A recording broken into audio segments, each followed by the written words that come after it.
প্রচার ও দাওয়া বিষয় সম্পাদক হিসেবে নিযুক্ত হয়েছি।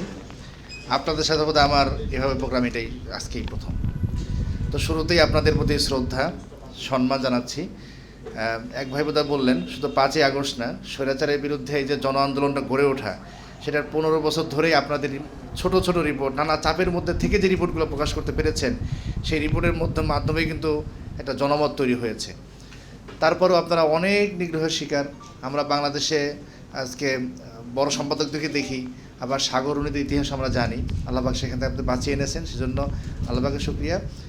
আর এখানে 2টা প্রস্তাব খুব সুন্দর আসছে। একটা হলো এক্সিবিশন করা যায় কিনা, বড় আকারে আপনাদের ব্যক্তিগত যে ছবিগুলো আছে সেগুলো একটা জাতীয় মানের।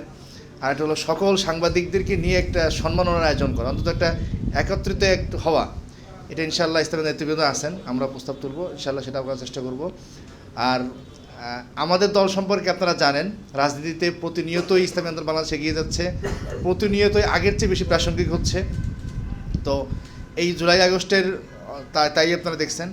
আপনাদের কাছে আমাদের দাবি থাকবে, আমাদেরকে আলোচনায় আনেন, সমালোচনায় আনেন, পর্যালোচনায় আনেন।